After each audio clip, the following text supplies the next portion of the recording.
Serena Rispoli et Gigi Borruso sont deux acteurs italiens, siciliens, qui travaillent souvent à Paris. Et déjà, ma première question consiste à leur demander comment sont-ils arrivés ici à Paris, pourquoi, avec quelle motivation, avec quelle inspiration. Serena. Bonjour.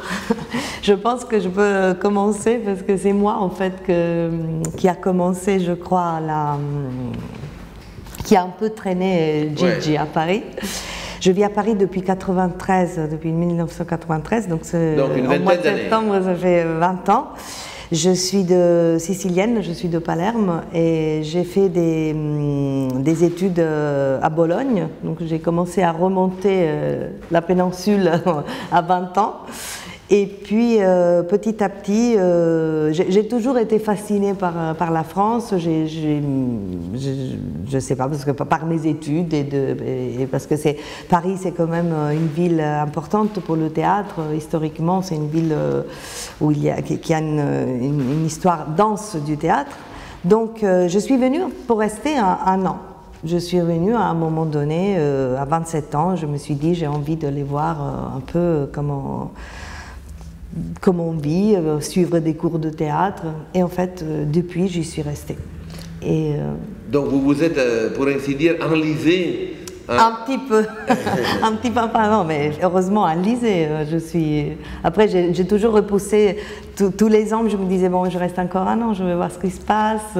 Et puis petit à petit, j'ai eu des enfants. Je me suis petit installée, plus qu'enlisée. Et donc vous avez créé une vie oui, parisienne. Mais en étant toujours très attachée à l'Italie, donc en voulant toujours garder un pont, un lien avec l'Italie. Et donc depuis 5 ans à peu près, nous travaillons ensemble, Gigi Borruso et moi, nous avons fondé une compagnie qui s'appelle Transit Théâtre, donc ça n'a pas, le fait que je sois à Paris, ça n'a pas empêché de continuer à travailler en lien étroit. Et de partir en tournée aussi, Annie. Et de partir régulièrement, oui, en tournée, en création aussi en Italie. Du coup, notre collaboration est basée sur le pont entre ces deux pays. Voilà. Alors, Gigi Borruso, lui aussi, je vais demander quel est son lien, son rapport avec la France. Il va répondre en italien et c'est Serena Rispoli qui va fournir une synthèse en français de ses réponses.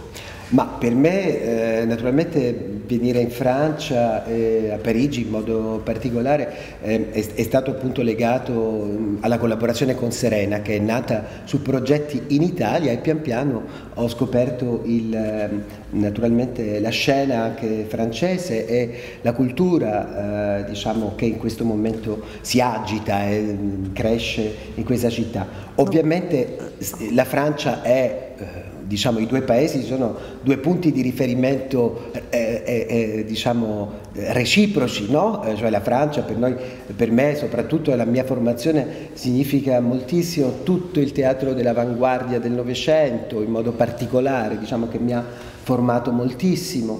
E quindi a questo diciamo, devo moltissimo della mia formazione. Ecco. Et donc, ce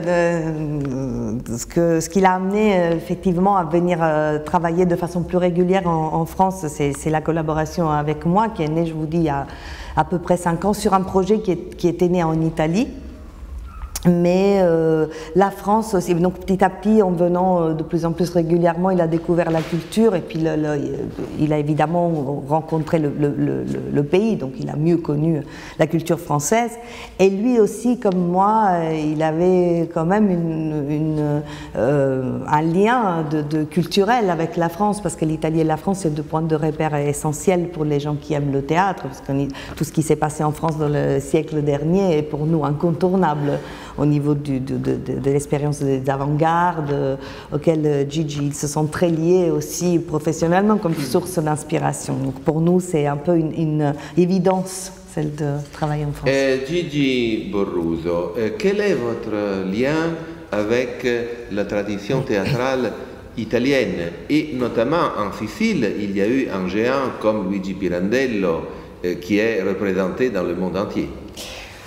La relazione è sicuramente stretta perché per me, nel mio immaginario, il Pirandello, il Verga, la grande stagione, diciamo, del secolo scorso è anche la dimensione linguistica ed esistenziale di della mia terra è fondamentale nel mio immaginario, però credo che tutto questo venga nel mio lavoro di autore, di regista, venga comunque filtrato e manipolato e, diciamo, elaborato attraverso anche altre dimensioni culturali.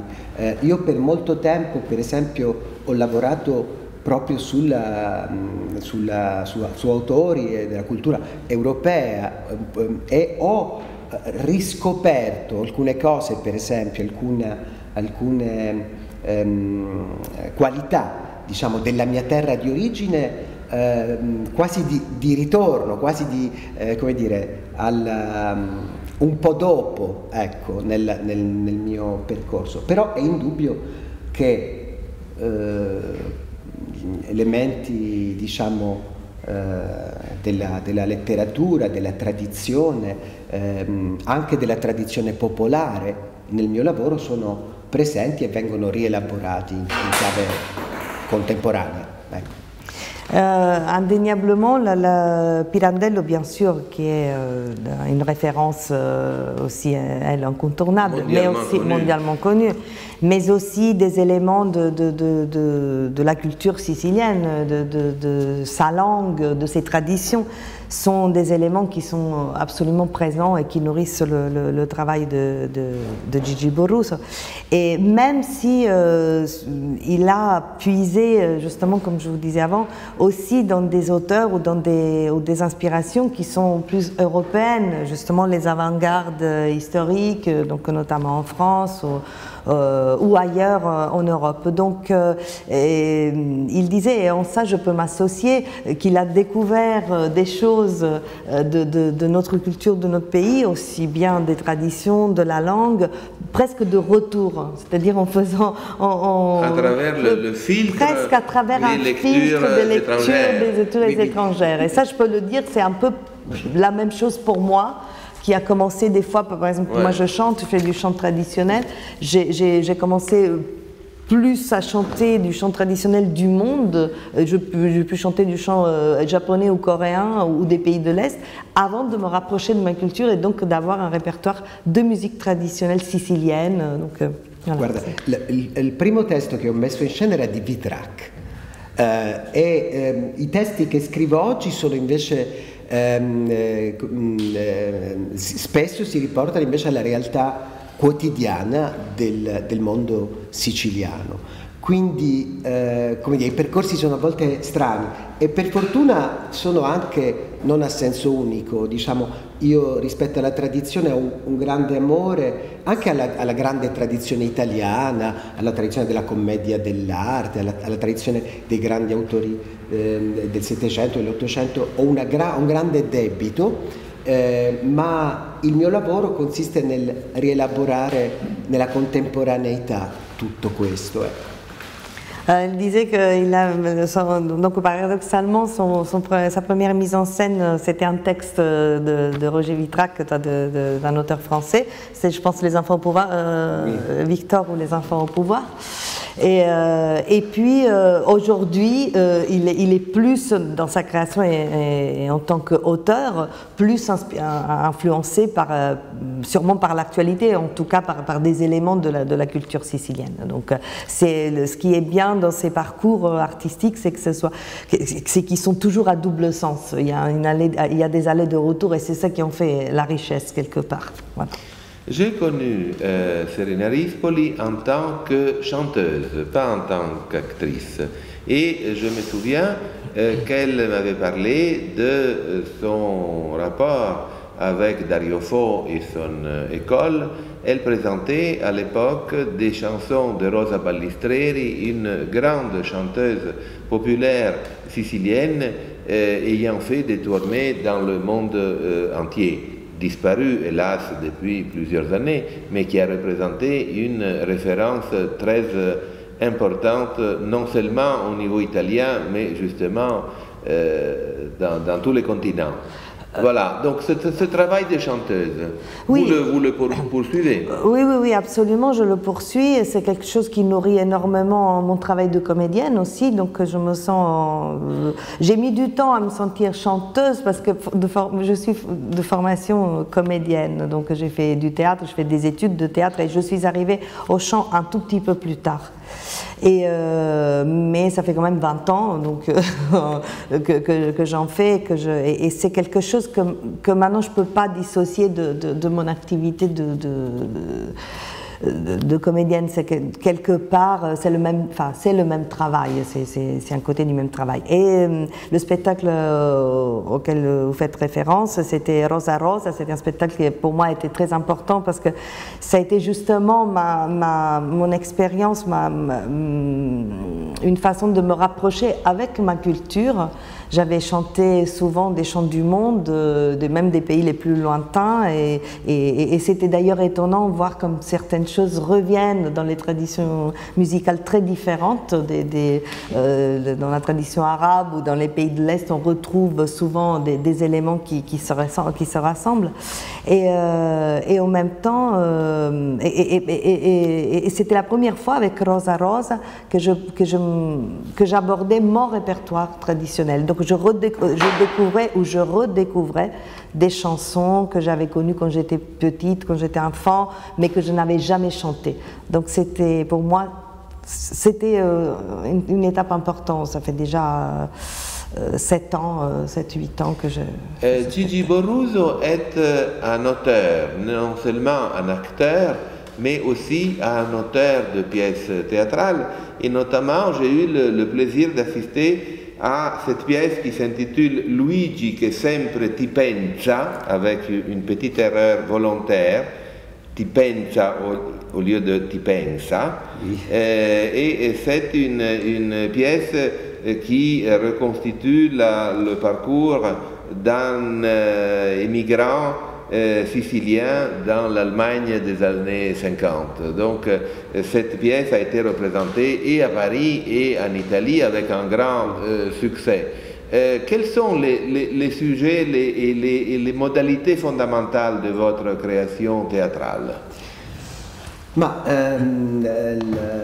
per me, io parto sempre dalle domande sul nostro tempo, sulla contemporaneità. Luigi che sempre ti pensa è uno spettacolo nato su una riflessione sull'immigrazione oggi, sui movimenti migratori oggi, e partendo da questo sono andato a ritroso a ritrovare una storia della nostra emigrazione degli anni 60-70, in particolare quegli anni la Germania era, diciamo, uno dei paesi in cui dal sud tantissimi italiani si spostavano e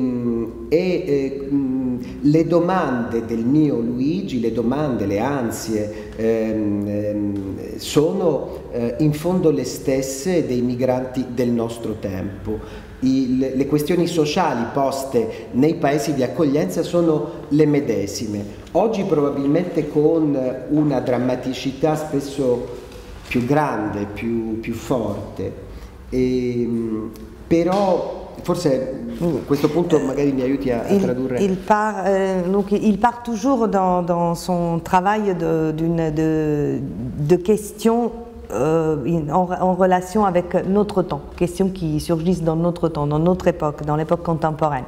Et la question dont il s'agissait quand il a commencé à travailler sur Luigi che sempre ti pensa, c'était l'immigration. Donc, concernait l'immigration. Donc, à partir de l'immigration, il a commencé à interroger, à partir de notre époque, ce qui s'était passé dans les époques précédentes, donc, et notamment dans les années 60 et 70, pour les Italiens immigrés, parce qu'évidemment, nous sommes un peuple d'immigrés, avec une grande histoire d'immigration derrière nous. Même si maintenant, l'Italie reçoit aussi. Exactement, donc je pense que voilà. C'est ce qu'il veut dire Gigi, qu'à partir du moment où on devient un pays d'accueil et d'immigration, c'est assez naturel de s'interroger sur notre histoire d'immigrés, donc sur quand nous sommes allés ailleurs. Et donc effectivement le personnage Luigi, c'est un immigré italien dans les années 60 en Allemagne, donc c'est un ouvrier immigré en Allemagne. Et là il a retrouvé dans la comparaison entre ces deux situations des éléments communs, hein, des éléments, il a retrouvé que probablement les questions de départ étaient les mêmes, probablement avec d'autres réponses, aujourd'hui peut-être des réponses encore plus dramatiques, bien que même dans les années 60 pour les Italiens c'était pas facile d'affronter le pays d'accueil. Su questo dire che ho riflettuto lavorando a Luigi Sempre Ti pensa alla dimensione della stranieritudine, dico io, mi si consenta.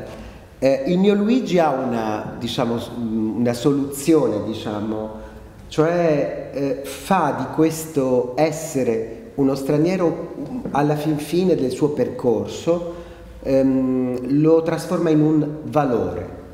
Forse, dice Luigi, siamo tutti un po' stranieri del posto dove nasciamo o dove arriviamo. E allora dovremmo ricordarci che essere stranieri, voglio dire, può essere anche una qualità per guardare il mondo, per guardare la propria terra, anche con occhi nuovi, occhi diversi, occhi rivolti al cambiamento, diciamo, sì, alla modificazione delle cose orribili, della realtà, ecco. Et quand il s'est interrogé en travaillant sur Luigi sur la notion d'étrangéritude. Je sais que ça n'existe pas ce mot, mais ça n'existe pas en italien non plus, donc je traduis littéralement, donc de l'être étranger, mais dans toute son ampleur en fait. Et il a, dans ce qui est intéressant pour un personnage comme Luigi, c'est qu'il prend ce concept d'étrangéritude, d'être étranger, comme une valeur en fin de compte. Donc pas comme quelque chose qui nous appauvrit, mais au contraire comme une nouvelle ressource pour un regard nouveau sur le monde, pour pouvoir regarder le monde avec un autre regard plus large, plus ample, peut-être plus ouvert au changement et aux transformations. Déprovincialisé. Et déprovincialisé, si on veut. Oui, c'est un peu ça. En tout cas, ouvert au changement, ouvert à la vie, au mouvement. Et il faut qu'on soit habitué à ça maintenant, parce que c'est dans ce monde que nous vivons. Cette planète et c'est pas si mal. C'est pas si mal. Mondialisée, intégrée aussi sur le plan économique, il est évident qu'il s'agit d'un processus de nature culturelle, mais aussi qui correspond aux tendances de la société, de notre société actuelle. Oui, et puis ce que je trouve, je pense que je peux interpréter aussi la pensée de Gigi, c'est que souvent l'immigration pose énormément de problèmes, et je ne veux pas ni les simplifier ni les nier.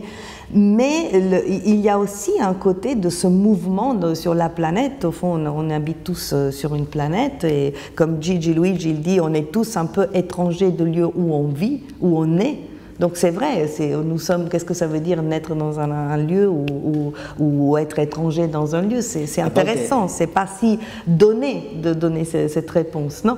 Donc c'est intéressant aussi de pas voir toujours ce phénomène comme quelque chose de négatif. Bien sûr, ça peut poser des problèmes, mais au fond, ça peut être aussi très enrichissant. Et en tout cas, c'est la réalité que nous tous vivons d'une façon ou de l'autre. Bien sûr, quand on voyage, il vaut mieux ne pas voyager sur des barques, sur des barques et traverser le canal de Sicile au péril de sa vie, mais autrement. Donc il y a un côté dramatique que je ne veux pas le nier, mais il y a aussi une possibilité d'ouvrir. Voilà. Le fait de vivre dans un autre pays, de connaître une autre culture, contribue à l'épaisseur humaine de l'individu. Bien sûr. C'est certain. Donc, voyez-vous, là, il s'agit d'un couple d'acteurs qui travaillent et d'une manière très rigoureuse et très attentive sur les techniques de leur métier, mais en même temps n'oublie pas les contenus de leur travail et aussi les messages que le public s'attend. Donc, vous avez entre vos mains un texte. C'est un texte prévu aussi pour le Forum des associations. N'oublions pas que nous sommes maintenant à la mairie du 13e arrondissement de Paris, où est en cours la semaine italienne, ce rendez-vous qui existe depuis 13 ans, avec un succès croissant. Donc au beau milieu de ce quartier qui était le centre de l'immigration italienne à Paris, il y a ce rendez-vous annuel important, rendez-vous culturel, mais assorti aussi de danse, de moments gastronomiques, donc de moments un peu plus légers. Ce texte a été préparé justement pour la journée consacrée au Forum des associations italiennes, très nombreuses à Paris. Alors, écoutons. Oui, è un testo satirico, è un testo in cui dovete immaginare che si guarda alle stranezze, alle incongruenze italiane dal futuro.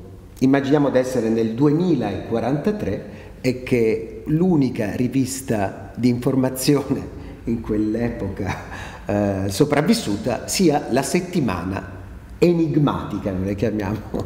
Ça, non, mais ça, vous pouvez le traduire comme ça. Oui, je dois rajouter aussi quelques petites choses. C'est-à-dire que c'est un texte, oui, satirique. C'est une strano ma vero, donc c'est une rubrique, je ne sais pas comment, une rubrique hein, de la revue Focusine, donc régulièrement dans tous les numéros. Mais à l'origine de l'hebdomadaire italien, La Settimana Enigmistica. Mais justement inspiré par la mythique revue italienne La Settimana Enigmistica, qui existe, je ne sais plus depuis combien de décennies, mais plusieurs décennies, et qui a bercé aussi notre enfance sûrement, et qui existe encore. Donc Strano ma vero, c'est une rubrique de La Settimana Enigmistica et de laquelle Gigi Borruso s'est inspiré pour imaginer que dans un futur hypothétique pas très lointain d'ailleurs, la settimana enigmatica, donc énigmatique et pas énigmistique, et soit le seul quotidien de contre-information, donc d'informations autres qui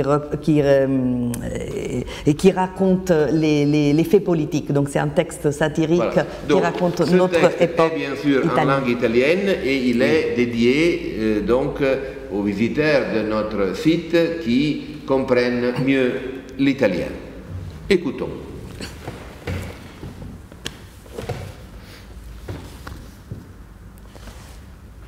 « 18 luglio 2043, Malo Lampo, località top secret in territorio italico, notte di luna piena. Centro di identificazione e rieducazione per artisti disadattati. Arturo e Adelina Sbigotti, ex commedianti inattuali e confessi, privi di identità Google e assenti da ogni social network, sono qui sottoposti a un programma di teleterapia riabilitativa. Tuttavia i due artisti al calar delle tenebre furtivamente sfogliano La Settimana Enigmatica, ultima rivista cartacea di controinformazione enigmistica. Gli Sbigotti tentano così di rinfrancare i sensi sfiancati dal clima tropicale ormai installatosi sulla penisola e di solleticare i pochi neuroni non ancora evaporati al web e alla quotidiana puntata in TV de L'Isola dei Bastardi. Eccoli allora i coniugi Sbigotti, impegnati nella lettura della più dibattuta, illuminante e sconvolgente rubrica della rivista Strano ma vero. Strano ma vero. Ma cos'è strano? Parlavo della rubrica della settimana. Enigmatica, dai, leggiamo, forza. Piano. Sì. Strano ma vero numero 8759. Un viaggio nel meraviglioso mondo incompiuto di Giarre. Cos'è Giarre? Giarre è un paese della costa ionica, in Sicilia, sì. Senti qua. Nel 2007, per valorizzare le innumerevoli opere pubbliche incompiute di Giarre, venne fondato il Parco Archeologico dell'Incompiuto Siciliano. Che idea però! Un geniale rovesciamento! Trasformare in arte ciò che non si può usare altrimenti. Un modo per dare senso ai disastri.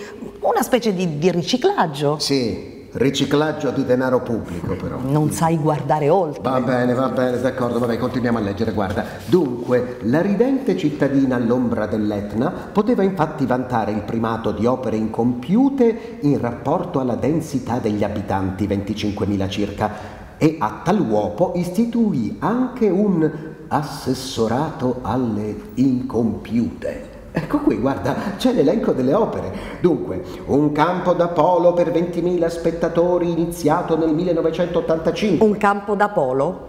Sì. In Sicilia? Così dice, un campo da polo, costato 9 milioni di euro, ma divenuto da tempo pista d'atletica e campo di calcio, seppur con tribune inagibili. Ecco dunque, un anfiteatro, circa 5.000 posti, il centro polifunzionale. Polifunzionale di che? Ma che ti importa? Tanto è incompiuto. Sì, ma a che cosa doveva servire?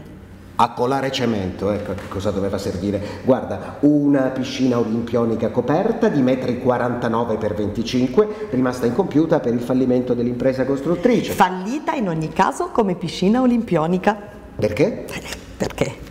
Nel numero scorso, cruciverba Furbezzacchi, definizione 24 orizzontale, guarda, misura 50 per 25, soluzione piscina olimpionica. Non si può sbagliare. E che senso ha una piscina olimpionica più corta di 1 metro? Vabbè, metro più, metro meno. Sarà una piscina olimpionica diversamente idonea, ecco, diversamente idonea. Sì. Dunque, un concetto d'avanguardia, te non piace l'avanguardia? Vabbè, senti, continua a leggere, guarda.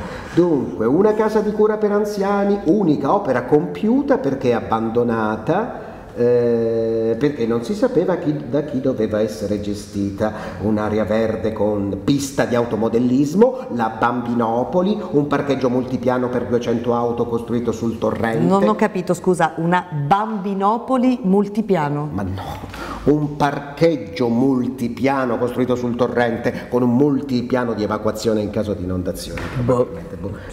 Senti qua, il teatro comunale, iniziato nel 1958, sarà inaugurato nel 2044 privo di poltrone, ovviamente, con l'opera da 3 soldi di Brecht. Nel senso che sono gli ultimi spiccioli rimasti? Sì, per la regia di Tasciugo di Pecunia, noto campione della transavanguardia nipponica, che proporrà una versione dell'opera di Brecht a spizzichi e bocconi. A spizziche?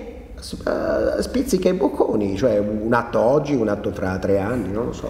Spizzichi e bocconi. Aspetta un attimo, questo parco archeologico dell'incompiuto, che fine ha fatto? Non c'è scritto però. Temo però che sia stato surclassato dalla più agghiacciante incompiuta d'Italia. E qual è? Il ponte sullo stretto. Nel 2012 avevano già speso 400 milioni di euro per rifletterci su e scoprire che non serviva a niente. No. E no. La più tragica incompiuta d'Italia, scusa, è un'altra. E cioè? Una vera legge anticorruzione, l'incompiuta delle incompiute, e se ne discute da un secolo. Strano, ma vero. Grazie Serena Rispoli, grazie Gigi Borruso. Grazie. Grazie a voi.